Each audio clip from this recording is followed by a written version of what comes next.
ਸ਼ਮਾਦਾਨ। Radio Punjab today ਸੁਣਨ ਵਾਲੇ ਤਮਾਮ ਸਰੋਤਿਆਂ ਦਾ ਮੇਰੇ ਵੱਲੋਂ ਯਾਨੀ ਕਿ ਸਵਰਨ ਸਿੰਘ ਦਾ ਨੈਲੀਆ ਵੱਲੋਂ ਤੇ ਬਖਤੌਰ ਸਿੰਘ ਢਿੱਲੋਂ ਵੱਲੋਂ ਪਿਆਰ ਭਰੀ ਸਤਿ ਸ਼੍ਰੀ ਅਕਾਲ, ਖੁਸ਼ਾਮਦੀਦ। ਅੱਜ ਦਿਨ ਹੈ ਜੀ ਵੀਰਵਾਰ, ਤਰੀਕ ਹੈ 16 ਜਨਵਰੀ, ਸਮਾਂ ਸ਼ਾਮ ਦੇ 6:30 ਦਾ। ਤੁਸੀਂ ਸਾਡੇ ਨਾਲ ਇਸ ਵਕਤ ਰੇਡੀਓ ਪੰਜਾਬ ਟੁਡੇ ਦੇ ਬਠਿੰਡਾ ਸਟੂਡੀਓ ਤੋਂ ਜੁੜੇ ਹੋਏ ਹੋ। ਪ੍ਰੋਗਰਾਮ ਸੋਮਵਾਰ ਤੋਂ ਲੈ ਕੇ ਸ਼ੁੱਕਰਵਾਰ ਸ਼ਾਮੀ 6:30 ਵਜੇ ਪ੍ਰਸਾਰਿਤ ਕੀਤਾ ਜਾਂਦਾ ਹੈ।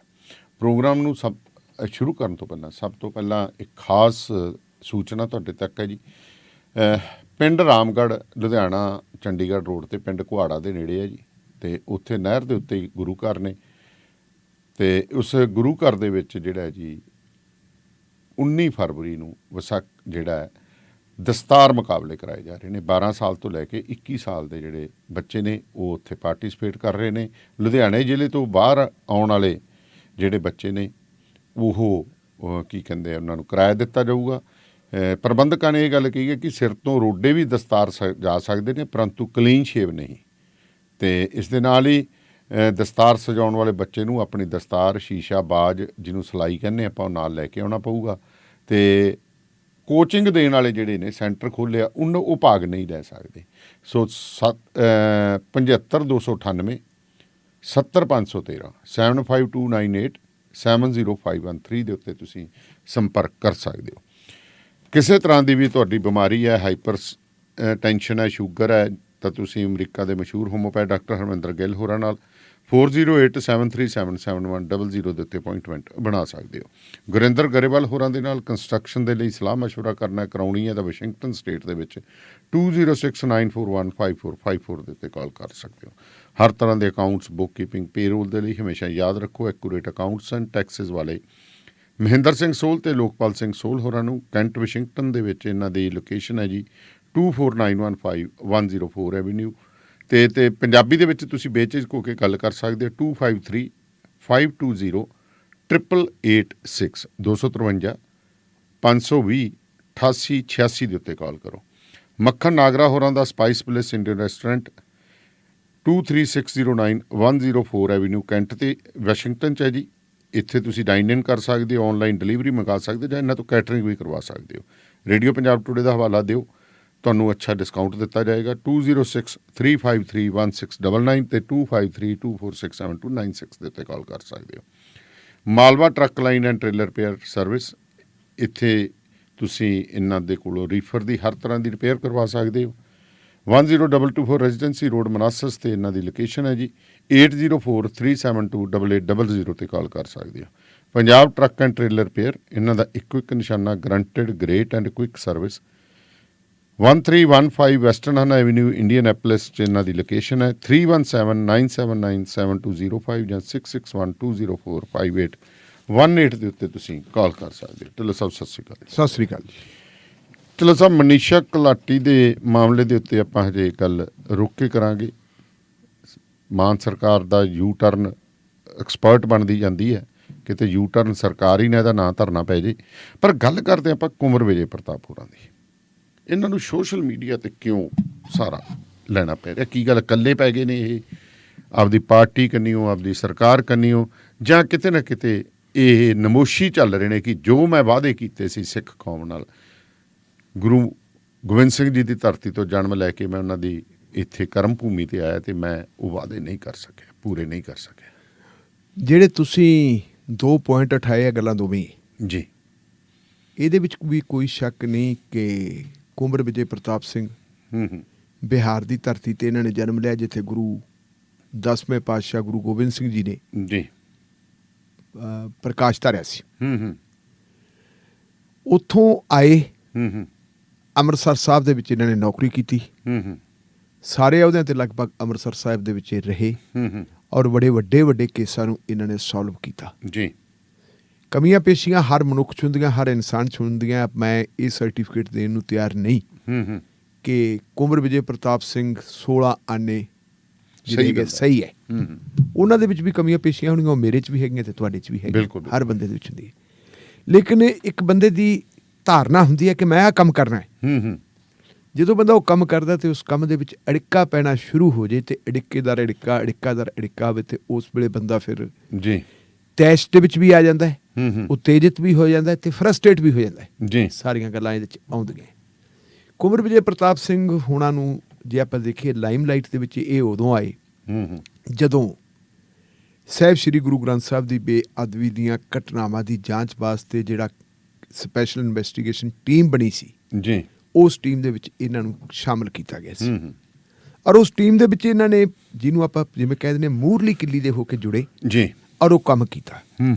ਅਫਸੋਸ ਇਹ ਹੈ ਕਿ ਇਹਨਾਂ ਨੂੰ ਸਹਿਯੋਗ ਨਹੀਂ ਮਿਲਿਆ ਇਹਨਾਂ ਦੇ ਜਿਹੜੇ ਉੱਪਰਲੇ ਸੀ ਤੇ ਇਹਨਾਂ ਦੇ ਸਾਥੀਆਂ ਬੰਦਾ ਉਹਦੀ ਫਿਰ ਮਾਰ ਖਾਂਦਾ ਨਾ। 5 ਮੈਂਬਰੀ ਟੀਮ ਬਣੀ ਸੀ। ਨਾ ਤਾਂ ਬਿਊਰੋ ਆਫ ਇਨਵੈਸਟੀਗੇਸ਼ਨ ਦੇ ਚੀਫ ਨੇ ਦਸਤਖਤ ਕੀਤੇ ਚਾਰਜ ਸ਼ੀਟ ਦੇ ਉੱਤੇ, ਨਾ ਹੀ ਕਿਸੇ ਸਾਥੀ ਨੇ ਕੀਤੀ, ਤੇ ਇਹਨਾਂ ਨੇ ਇਕੱਲਿਆਂ ਨੇ ਇੱਕ ਜਿਹੜੀ ਹੈਗੀ ਹੈ ਗੁਰੂ ਗ੍ਰੰਥ ਸਾਹਿਬ ਦੀ ਬੇਅਦਬੀ ਨਾਲ ਸੰਬੰਧਿਤ ਘਟਨਾਵਾਂ ਜਾਂ ਗੋਲੀ ਕਾਂਡ ਨਾਲ ਸੰਬੰਧਿਤ ਘਟਨਾਵਾਂ ਜਿਹੜੀਆਂ ਸੀ ਉਹਦੇ ਸੰਬੰਧ ਵਿੱਚ ਚਲਾਨ ਦਿੱਤੇ। ਚਾਰਜ ਸ਼ੀਟਾਂ ਅਦਾਲਤ 'ਚ ਦਾਇਰ ਕੀਤੀਆਂ, ਲੇਕਿਨ ਬਾਕੀਆਂ ਨੇ ਸਿਗਨੇਚਰ ਨਹੀਂ ਸੀ ਕੀਤੇ।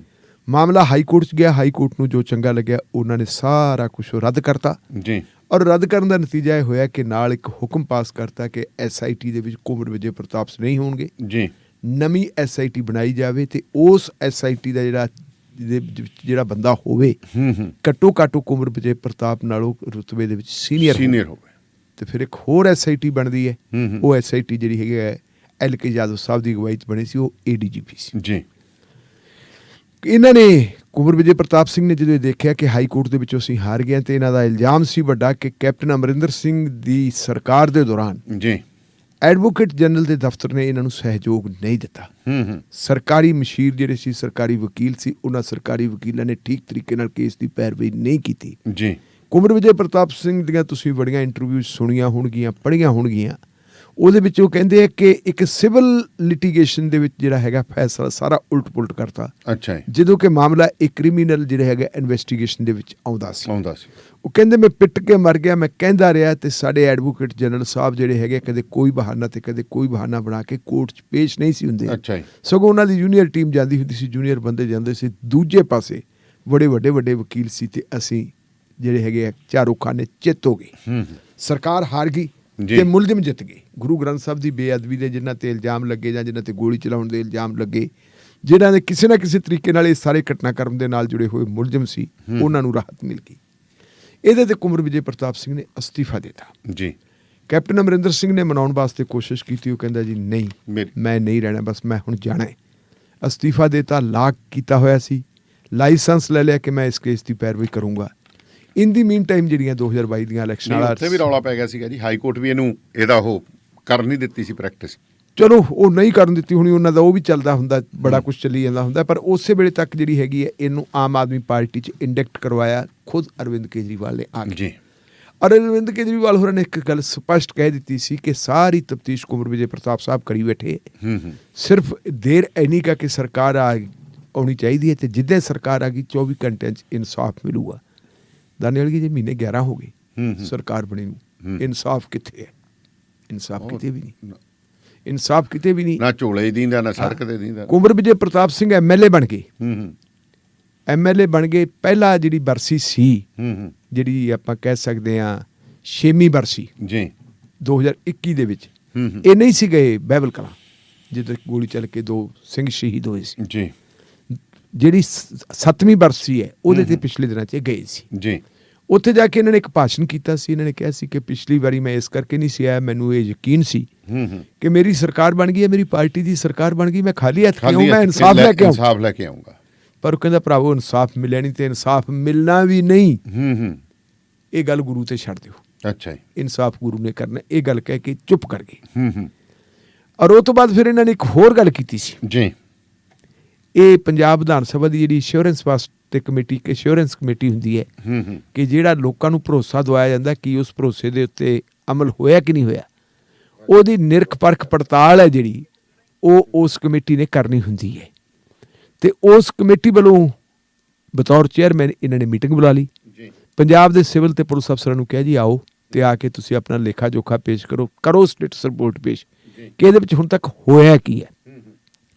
ਦਾਨੇਵਾਲੀਆ ਸਾਹਿਬ, ਉਹ ਮੀਟਿੰਗ ਫੇਲ ਹੋ ਗਈ, ਕੋਈ ਅਫਸਰ ਆਇਆ ਹੀ ਨਹੀਂ।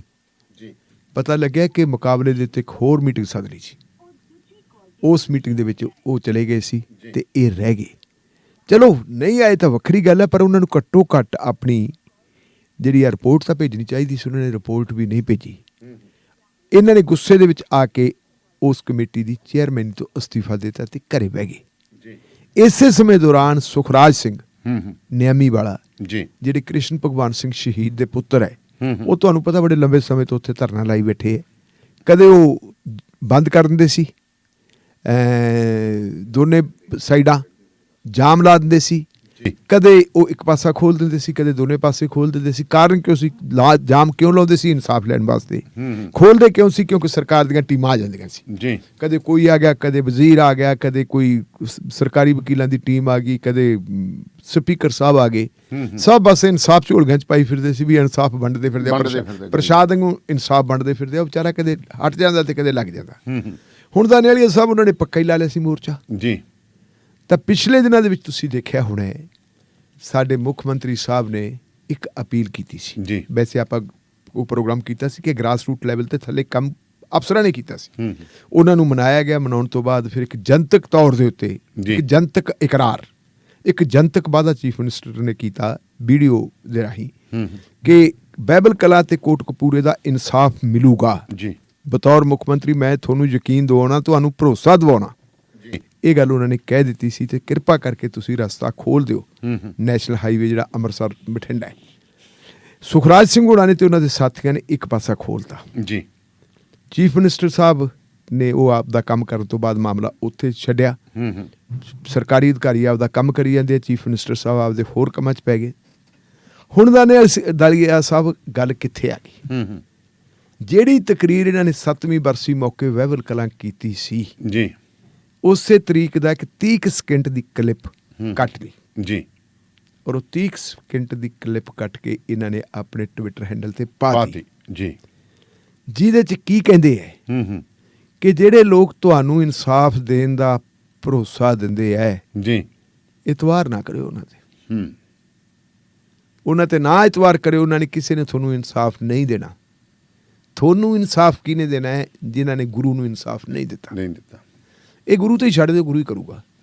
ਹੁਣ ਤੁਸੀਂ ਇਹ ਦੇਖੋ, ਹੁਣ ਇਹ ਸਵਾਲ ਇਹ ਪੈਦਾ ਹੁੰਦਾ ਕਿ ਸੋਸ਼ਲ ਮੀਡੀਆ ਪਲੇਟਫਾਰਮ ਦਾ ਓਟ ਆਸਰਾ ਕਿਉਂ ਲੈਣਾ ਪਿਆ?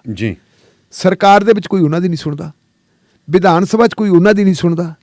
ਸਰਦਾਰ ਸੰਧਮਾ ਸਾਹਿਬ, ਕੁਲਤਾਰ ਸਿੰਘ ਸੰਧਮਾ ਨੇ ਇੱਥੇ ਆ ਕੇ ਕਹਿਤਾ ਸੀ ਕਿ ਮੇਰੇ ਲਈ ਸਪੀਕਰ ਵਾਲੀ ਕੁਰਸੀ ਨਾਲੋਂ ਗੁਰੂ ਸਾਹਿਬ ਦੇ ਚਰਨਾਂ 'ਚ ਬੈਠਣਾ ਜ਼ਿਆਦਾ ਮਹੱਤਵਪੂਰਨ ਹੈ। ਬਿਲਕੁਲ। ਜੇ ਇਨਸਾਫ ਨਾ ਮਿਲਿਆ ਤਾਂ ਮੈਂ ਤੁਹਾਡੇ ਕੋਲੇ ਆ ਜਾਊਂਗਾ।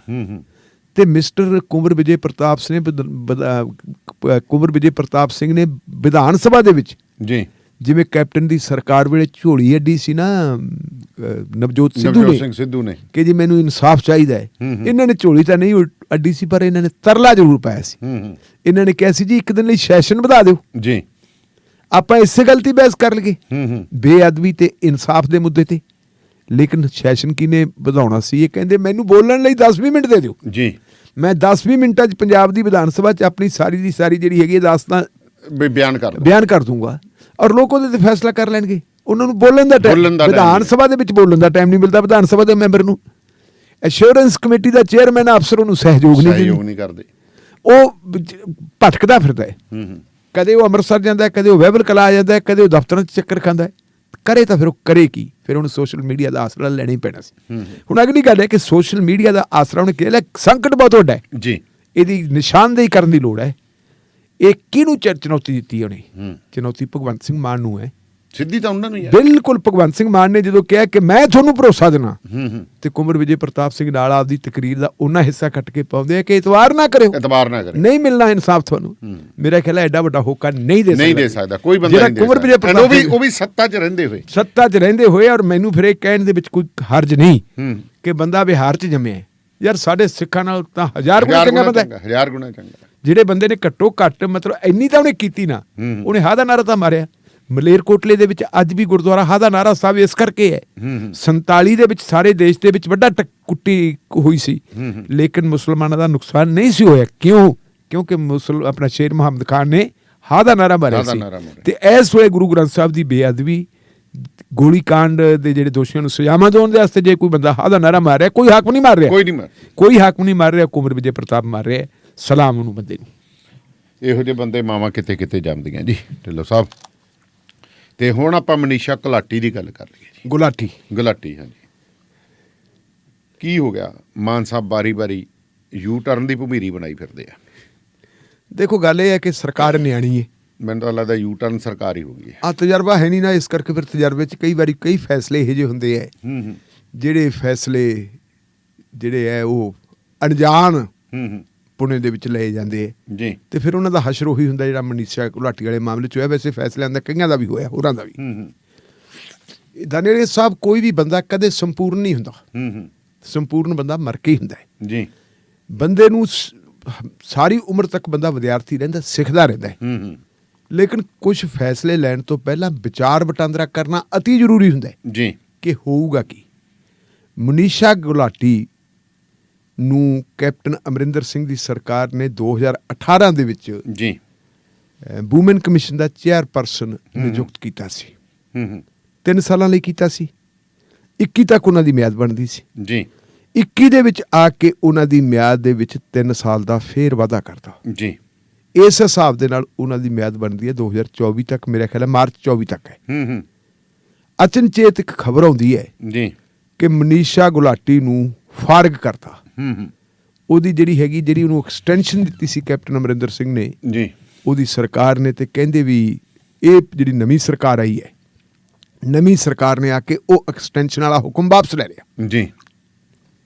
ਜਿਹੜਾ ਵੂਮਨ ਕਮਿਸ਼ਨ ਜਿਸ ਐਕਟ ਦੇ ਤਹਿਤ ਬਣਾਇਆ ਗਿਆ ਜੀ, ਉਸ ਐਕਟ ਦੇ ਵਿੱਚ 4-5 ਕਾਰਨ ਦਿੱਤੇ ਹੈ ਜਦੋਂ ਕਿਸੇ ਬੰਦੇ ਨੂੰ ਡਿਸਕੁਆਲੀਫਾਈ ਕਰਨਾ ਹੁੰਦਾ ਕਿ ਇਹਨਾਂ ਗੱਲਾਂ ਕਰਕੇ ਡਿਸਕੁਆਲੀਫਾਈ ਕੀਤਾ ਜਾਂਦਾ ਹੈ। ਜੀ।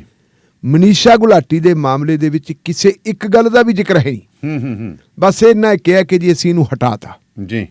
ਅਜੇ ਨਵਾਂ ਕਿਸੇ ਨੂੰ ਲਾਉਣਾ ਸੀ ਤੇ ਮਨੀਸ਼ਾ ਗੁਲਾਟੀ ਨੇ ਇਸ ਮਾਮਲੇ ਨੂੰ ਲੈ ਕੇ, ਇਸ ਮੁੱਦੇ ਨੂੰ ਲੈ ਕੇ ਚੁਣੌਤੀ ਚਲੀ ਗਈ ਹਾਈ ਕੋਰਟ ਦੇ ਵਿੱਚ। ਜੀ। ਉਹਨੇ ਪੰਜਾਬ ਸਰਕਾਰ ਦੇ ਜਿਹੜਾ ਆਰਡਰ ਹੈ ਉਹਨੂੰ ਚੈਲੰਜ ਕਰਤਾ ਕਿ ਇਹ ਆਰਡਰ ਗੈਰ ਕਾਨੂੰਨੀ ਹੈ। ਜੀ। ਔਰ ਉਹਨਾਂ ਦੇ ਵਕੀਲ ਨੇ ਜਿਹੜਾ ਆਰਗੂ ਕੀਤਾ ਉੱਥੇ ਮਾਣਯੋਗ ਅਦਾਲਤ ਦੇ ਸਾਹਮਣੇ, ਉਹਨੇ ਕਿਹਾ ਕਿ ਮਨੀਸ਼ਾ ਗੁਲਾਟੀ ਨੂੰ ਜੇ ਐਕਸਟੈਂਸ਼ਨ ਮਿਲੀ ਸੀ 3 ਸਾਲਾਂ ਲਈ ਹੋਰ, ਜੀ, ਉਹ ਐਕਸਟੈਂਸ਼ਨ ਉਹਦੇ ਕੰਮ ਨੂੰ ਵੇਖ ਕੇ ਮਿਲੀ ਸੀ ਕਿ ਉਹਨੇ ਕੰਮ ਕਿਹੋ ਜਿਹਾ ਕੀਤਾ ਹੈ, ਜੀ, ਉਹਦੀ ਜਿਹੜੀ ਹੈਗੀ ਹੈ ਵਰਕਿੰਗ ਕਿਹੋ ਜਿਹੀ ਹੈ, ਉਹਦੀ ਪ੍ਰਾਪਤੀ ਕੀ ਹੈ।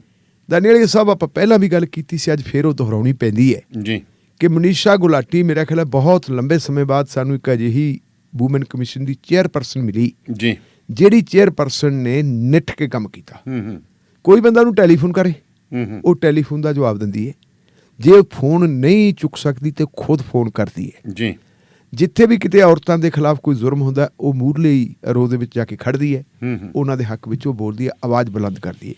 ਜੇ ਔਰਤ ਆਪਣੇ ਮਰਦ ਨਾਲ ਕੋਈ ਜ਼ਿਆਦਤੀ ਕਰਦੀ ਹੈ, ਧੱਕਾ ਕਰਦੀ ਹੈ, ਬੈਲੈਂਸਡ ਹੈ। ਆਪਾਂ ਵੇਖਿਆ ਹੀ ਬਰਨਾਲੇ ਵਾਲੇ ਮਾਮਲੇ ਦੇ ਵਿੱਚ ਦੇਖਿਆ, ਮਤਲਬ ਦੇਖੇ ਵੀ ਮੁੰਡੇ ਦੇ ਹੱਕ 'ਚ ਖੜੀ, ਮੁੰਡੇ ਨੇ ਸੁਸਾਈਡ ਕੀਤੀ ਕਿਉਂਕਿ ਜਿਹੜੀ ਹੈਗੀ ਹੈ ਜਿਸ ਕੁੜੀ ਨਾਲ ਉਹ ਮੁੰਡੇ ਦਾ ਵਿਆਹ ਹੋਇਆ ਸੀ, ਖਰਚਾ ਮੁੰਡੇ ਦੇ ਪਰਿਵਾਰ ਨੇ ਕੀਤਾ ਸੀ। ਉਹ ਕੁੜੀ ਬਾਹਰ ਚਲੀ ਗਈ। ਬਾਹਰ ਜਾ ਕੇ ਉਹ ਕੁੜੀ ਜਿਹੜੀ ਹੈਗੀ ਹੈ ਪਹਿਲੀ ਸਟੇਜ ਦੇ ਵਿੱਚ ਤਾਂ ਜਿਹੜੀ ਹੈਗੀ ਹੈ ਜਾ ਕੇ ਜਦੋਂ ਉਹ ਉੱਥੇ ਬੈਠੀ, ਉਹਨੇ ਪਹਿਲੀ ਸਟੇਜ ਦੇ ਵਿੱਚ ਤਾਂ ਉਹਨਾਂ ਨਾਲ ਗੱਲਾਂ ਬਾਤਾਂ ਕਰਦੀ ਰਹੀ ਜੀ, ਲੇਕਿਨ ਬਾਅਦ ਦੇ ਵਿੱਚ ਉਹਨੇ ਗੱਲਬਾਤ ਕੋਈ ਨਹੀਂ ਸੀ ਕੀਤੀ ਤੇ ਫਿਰ ਉਹਨੇ ਕਨੈਕਸ਼ਨ ਹੀ ਤੋੜ ਲਿਆ ਸੀ। ਫਰਸਟ੍ਰੇਟ ਹੋਏ ਮੁੰਡੇ ਨੇ ਸੁਸਾਈਡ ਕਰ ਲਈ। ਜਦੋਂ ਉਹਨੇ ਸੁਸਾਈਡ ਕਰ ਲਈ ਤੇ ਉਹ ਸੁਸਾਈਡ ਤੋਂ ਬਾਅਦ ਫਿਰ ਬਹੁਤ ਵੱਡੇ ਪੱਧਰ ਦੇ ਉੱਤੇ ਰੌਲਾ ਰੱਪਾ ਪਿਆ ਜੀ। ਖੁਦ ਮਨੀਸ਼ਾ ਗੁਲਾਟੀ ਚੱਲ ਕੇ ਬਰਨਾਲੇ ਆਈ, ਉਸ ਪਰਿਵਾਰ ਨੂੰ ਮਿਲੀ ਤੇ ਹੋਰ ਵੀ ਜਿਹੜੇ ਮੁੰਡਿਆਂ ਦੇ ਨਾਲ ਧੱਕੇ ਹੋਏ ਸੀ ਉਹ ਆ ਕੇ ਮਿਲੇ। ਔਰ ਮਨੀਸ਼ਾ ਗੁਲਾਟੀ ਇਸ ਨਤੀਜੇ ਤੇ ਪਹੁੰਚੀ ਕਿ ਔਰਤਾਂ ਨਾਲ ਜ਼ਿਆਦਤੀਆਂ ਸਿਰਫ ਮਰਦ ਹੀ ਨਹੀਂ ਕਰਦੇ, ਔਰਤਾਂ ਵੀ ਮਰਦਾਂ ਨਾਲ ਕਰਦੀਆਂ। ਦੋਨਾਂ ਹੱਥਾਂ ਨਾਲ ਤਾੜੀ ਵੱਜਦੀ, ਇੱਕ ਨਾਲ ਨਹੀਂ ਵੱਜਦੀ। ਇਹ ਗੱਲ ਕੀਤੀ ਔਰ ਉਹਨੇ ਰਿਕਮੈਂਡ ਕੀਤਾ, ਕੇਸ ਰਜਿਸਟਰ ਹੋਇਆ, ਸਾਰਾ ਕੁਝ ਕੀਤਾ ਕਰਾਇਆ ਜੀ। ਉਹਨਾਂ ਦੇ ਵਕੀਲ ਨੇ ਆਰਗੂ ਕੀਤਾ।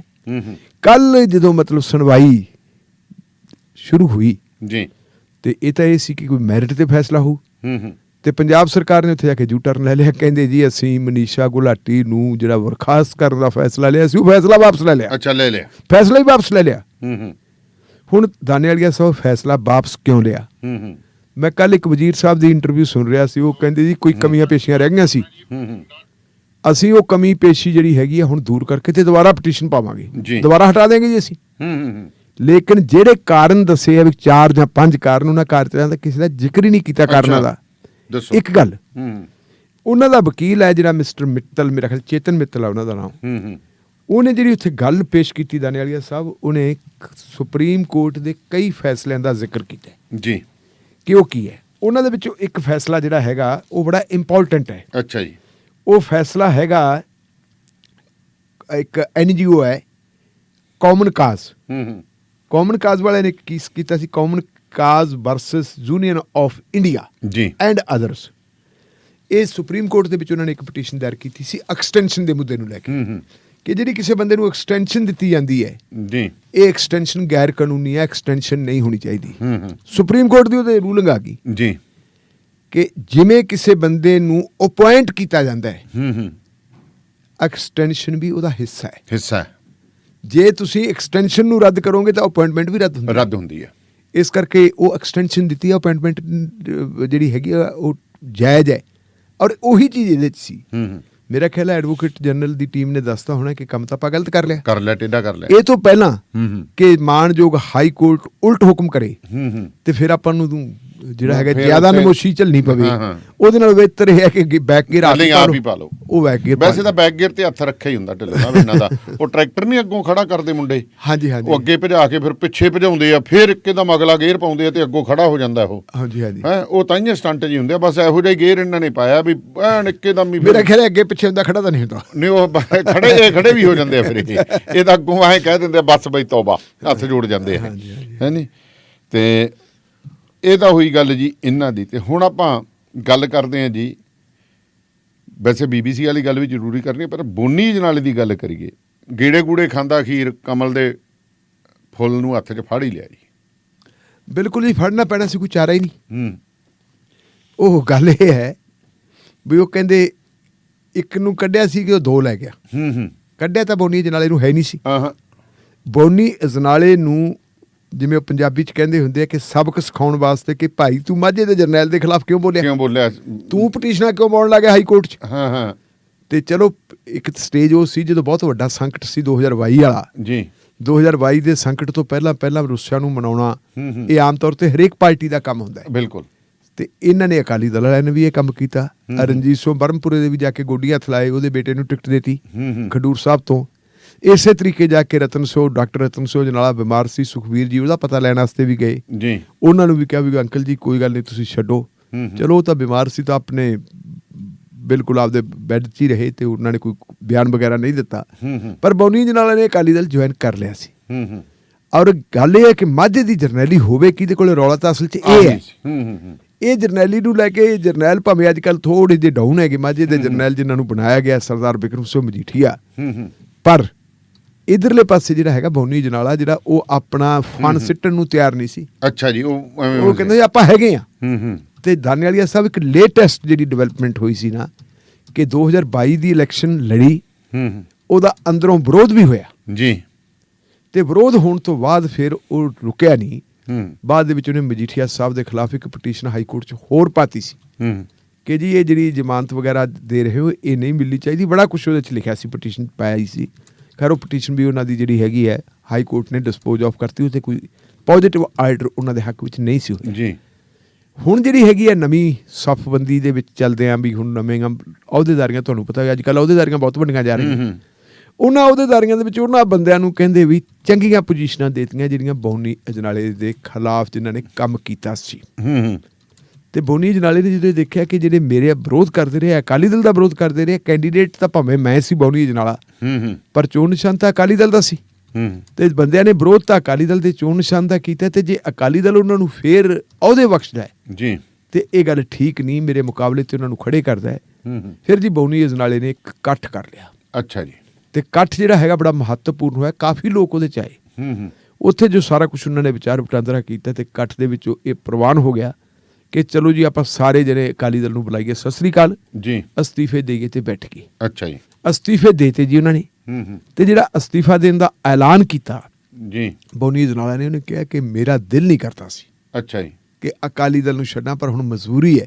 ਜਦੋਂ ਅਕਾਲੀ ਦਲ ਆਪਣੇ ਜਿਹੜੇ ਦਰਖਤ ਕਹਿੰਦੇ ਨੇ ਵੀ ਜਿਹੜੇ ਦਰਖਤ ਦੇ ਉੱਤੇ ਬੰਦਾ ਖੜਾ ਹੈ ਤੇ ਜੇ ਉਸੇ ਟਾਹਣੇ ਨੂੰ ਵੱਢਣ ਲੱਗ ਜੇ ਤੇ ਉਹਨੇ ਡਿੱਗਣਾ ਹੀ। ਉਹ ਕਹਿੰਦੇ ਤਾਂ ਟਾਹਣੇ ਆਪ ਹੀ ਵੱਢਣ ਲੱਗ ਗਏ। ਇਸ ਲਈ ਅਗਲੀ ਗੱਲ ਉਹਨੇ ਕਹੀ ਸੀ, ਕਹਿੰਦਾ ਵੀ ਸ਼੍ਰੀ ਅਕਾਲ ਤਖਤ ਸਾਹਿਬ ਦੇ ਹੁਕਮ ਦੇ ਉੱਤੇ ਜਿਹੜੀ ਝੂੰਦਾ ਕਮੇਟੀ ਬਣੀ ਸੀ ਕਿ ਪੜਤਾਲ ਕਰੋ ਅਕਾਲੀ ਦਲ ਨਿਗਾਰ ਵੱਲ ਨੂੰ ਕਿਉਂ ਜਾਂਦਾ ਹੈ, ਉਸ ਝੁੰਦਾ ਕਮੇਟੀ ਨੇ ਜਿਹੜੀਆਂ ਸਿਫਾਰਿਸ਼ਾਂ ਕੀਤੀਆਂ ਸੀ ਕਿ ਲੀਡਰਸ਼ਿਪ ਤਬਦੀਲ ਹੋਣੀ ਚਾਹੀਦੀ ਹੈ, ਜੀ, ਉਹ ਤਬਦੀਲ ਨਹੀਂ ਹੋਈ, ਸਗੋਂ ਲੀਡਰਸ਼ਿਪ ਤਾਂ ਦੂਜਿਆਂ ਨੂੰ ਕੱਢਣ ਲੱਗ ਗਈ। ਵੀ ਤਬਦੀਲੀ ਦਾ ਕੀ ਕਰਨੀ ਸੀ, ਕਹਿੰਦੇ ਭਾਂਡਾ ਹੀ ਖਾਲੀ ਕਰਨ ਤੇ ਜੁੜ ਗਏ। ਹਾਂਜੀ, ਉਹ ਕਹਿੰਦੇ ਫਿਰ ਇਹਨਾਂ ਹਾਲਤਾਂ ਦੇ ਵਿੱਚ ਭਾਈ ਅਸੀਂ ਅਕਾਲੀ ਦਲ ਚਲੇ ਗਏ ਕਿਵੇਂ, ਅਸੀਂ ਅਸਤੀਫਾ ਦੇ ਰਹੇ ਹਾਂ, ਅਸਤੀਫਾ ਦਿੱਤਾ ਜੀ।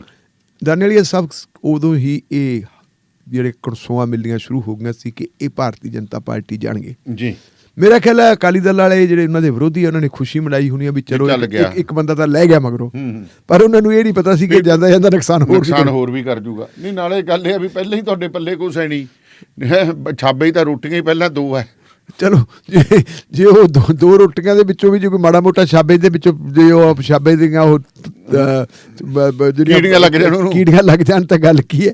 ਹੁਣ ਹੋਇਆ ਇਹ ਕਿ ਮਨਮੋਹਨ ਸਿੰਘ ਸਠਿਆਲਾ ਇੱਕ ਸਾਬਕਾ ਅਕਾਲੀ MLA ਹੁੰਦੇ ਸੀ, ਜੀ ਜੀ, ਬੜਾ ਵੱਡਾ ਉਹਨਾਂ ਦਾ ਨਾਂ ਰਿਹਾ ਕਿਸੇ ਜ਼ਮਾਨੇ ਦੇ ਵਿੱਚ, ਇਹ ਉਹਨੂੰ ਵੀ ਨਾਲ ਲੈ ਗਏ ਤੇ ਅਕਾਲੀ ਦਲ ਚਲੇ ਗਏ। ਅੱਛਾ ਜੀ। ਹੁਣ ਦਾਨੇਵਾਲੀਆ ਸਾਹਿਬ ਅਕਾਲੀ ਦਲ ਨੂੰ ਛੱਡ ਕੇ ਇਹ BJP ਚਲੇ ਗਏ। ਅੱਛਾ ਜੀ। ਕੱਲ ਇਹਨਾਂ ਨੇ BJP ਜੁਆਇਨ ਕੀਤੀ ਹੈ ਕਿ ਜਿੰਦਰ ਸਿੰਘ ਸ਼ੇਖਾਵਤ ਨੇ ਕਰਵਾਇਆ ਇਹਨਾਂ ਨੂੰ, ਔਰ ਕਰਵਾਇਆ ਜਿਹੜਾ ਹੈਗਾ ਅਸ਼ਵਨੀ ਸ਼ਰਮੇ ਦੀ ਹਾਜ਼ਰੀ 'ਚ ਹੈ ਜੀ। ਕੱਲਾ ਉਹੀ ਨਹੀਂ ਗੱਲ ਹੋਈ, ਹੁਣ ਇਹ ਜਮਾ ਘਟਾਓ ਹੋਣ ਲੱਗ ਗਿਆ ਕਿ ਫਾਇਦਾ ਕੀ ਹੋਊਗਾ, ਨੁਕਸਾਨ ਕੀ ਹੋਊਗਾ। ਉਹਦੇ ਵਿੱਚ ਹੁਣ ਗੱਲ ਜਿਹੜੀ ਉੱਭਰ ਕੇ ਸਾਹਮਣੇ ਆ ਰਹੀ ਹੈ ਕਿ ਜਿਹੜਾ ਇਕੱਠ ਹੋਇਆ ਸੀ, ਜਿਸ ਇਕੱਠ ਨੇ ਫੈਸਲਾ ਕੀਤਾ ਕਿ ਬੋਨੀ ਅਜਨਾਲੇ ਨੂੰ ਅਕਾਲੀ ਦਲ ਤੋਂ ਅਸਤੀਫਾ ਦੇ ਦੇਣਾ ਚਾਹੀਦਾ ਹੈ, ਉਹਨਾਂ ਲਗਭਗ ਸਾਰਿਆਂ ਨੇ ਇਹ ਸਹਿਮਤੀ ਦਿੱਤੀ ਸੀ ਕਿ ਜਿੱਧਰ ਜਾਵੇਗਾ ਉਧਰ ਹੀ ਚੱਲਾਂਗੇ, ਸਾਰੇ ਇਕੱਠੇ ਜਾਵਾਂਗੇ ਆਪਾਂ।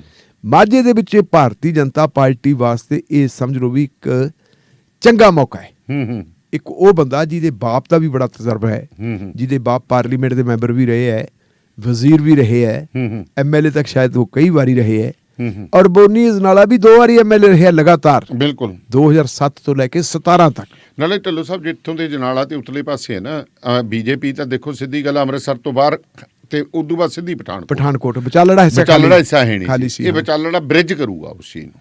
ਇਹ ਮਤਲਬ ਜਿਹੜੀ ਐਵਰੇਜ ਕਰੂਗਾ ਪਠਾਨਕੋਟ ਨੂੰ ਤੇ ਅੰਮ੍ਰਿਤਸਰ ਨੂੰ, ਇਹ ਤਾਂ ਬਹੁਤ ਇੰਪੋਰਟੈਂਟ ਹੈ। ਹਾਂ, ਇਹ ਕੋਈ ਨਿੱਕੀ ਗੱਲ ਨਹੀਂ, ਬਹੁਤ ਇੰਪੋਰਟੈਂਟ ਹੈ, ਕਿਉਂਕਿ ਗੁਰਦਾਸਪੁਰ ਵੀ BJP ਕੋਲੇ ਹੈਗਾ। ਹਾਂ, ਠੀਕ ਹੈ, ਪਰ ਗੁਰਦਾਸਪੁਰ ਜੇ BJP ਕੋਲ ਹੀ ਹੈਗਾ ਤਾਂ BJP ਗੁਰਦਾਸਪੁਰ ਜਿਹੜਾ ਬਣਿਆ ਸਣੀ ਦਿਓਲ, ਉਦੋਂ ਅਕਾਲੀ ਦਲ ਨਾਲ ਇਹਨਾਂ ਦਾ ਗੱਠਜੋੜ ਸੀ ਚੀਜ਼ ਕਰਕੇ, ਤੇ ਜਾਂ ਸੁਨੀਲ ਜਾਖੜ ਬਣਿਆ ਉੱਥੋਂ।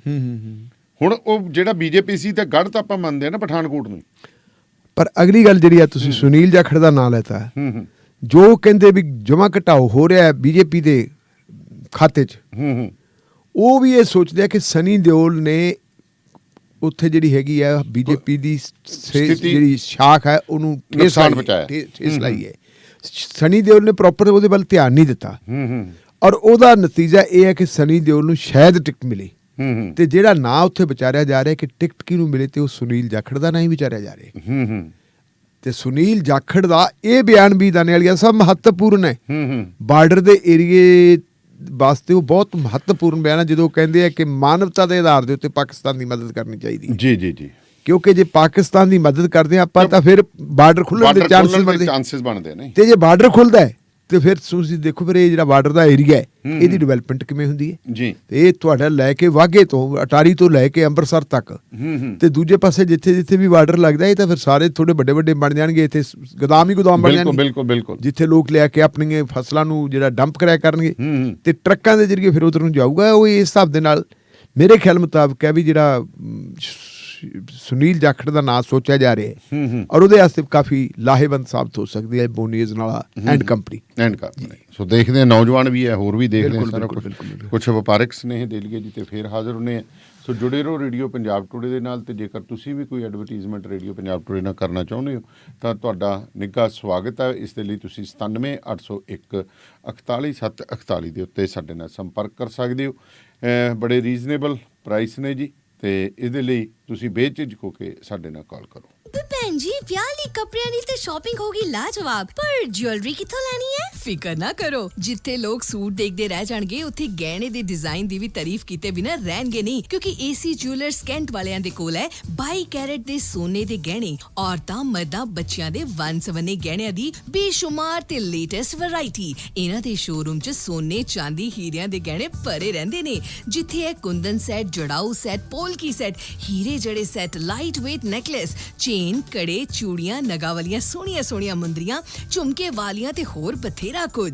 AC ਜਿਊਲਰ ਸ਼ਟਲ ਵਿੱਚ ਹਰ ਹਫਤੇ ਨਵੀਂ ਸ਼ਿਪਮੈਂਟ ਆਉਂਦੀ ਹੈ। ਤੁਹਾਡੇ ਪਸੰਦ ਦੇ ਤੁਹਾਡੇ ਸਾਈਜ਼ ਮੁਤਾਬਕ ਗਹਿਣੇ 2 ਹਫ਼ਤਿਆਂ ਵਿੱਚ ਤਿਆਰ ਕਰਵਾ ਕੇ ਦਿੰਦੇ ਹਨ ਤੇ ਰਿਪੇਅਰ ਵੀ ਕਰਦੇ ਹਨ। 24 ਕੈਰਟ ਸੋਨੇ ਦੇ ਬਿਸਕੁਟ ਖਰੀਦ ਅਤੇ ਵੇਚ ਸਕਦੇ ਹੋ। 100% ਪਿਓਰ ਗਰੰਟੀ ਵਾਲੇ ਗਹਿਣੇ ਲੈਣ ਲਈ ਪਹੁੰਚੋ 25416 100 fort avenue, south East, cantt.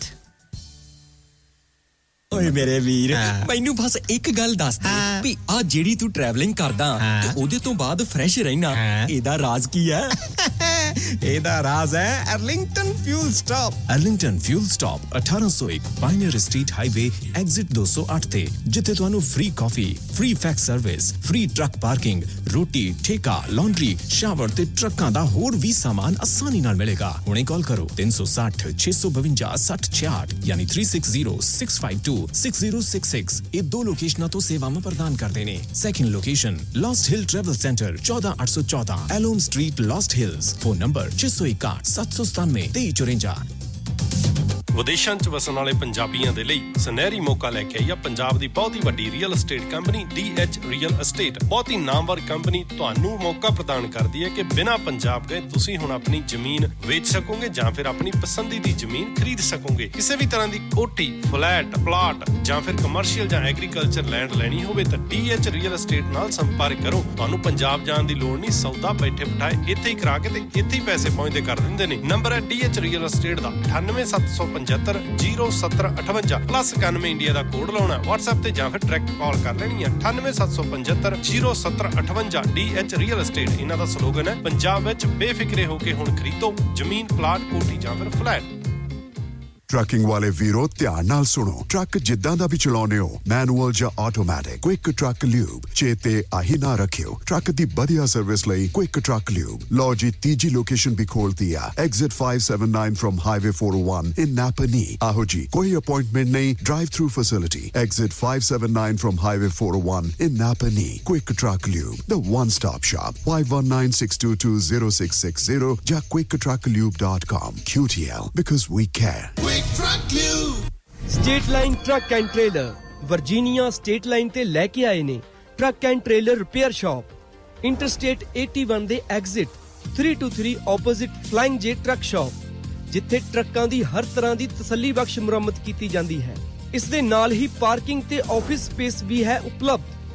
ਪੂਰੀ ਰਾਤ, ਹਫ਼ਤਾਵਾਰ ਜਾਂ ਮਹੀਨਾਵਾਰ ਪਾਰਕਿੰਗ ਅਤੇ ਟਰੱਕ ਰਿਪੇਅਰ ਲਈ ਜ਼ਰੂਰ ਆਓ।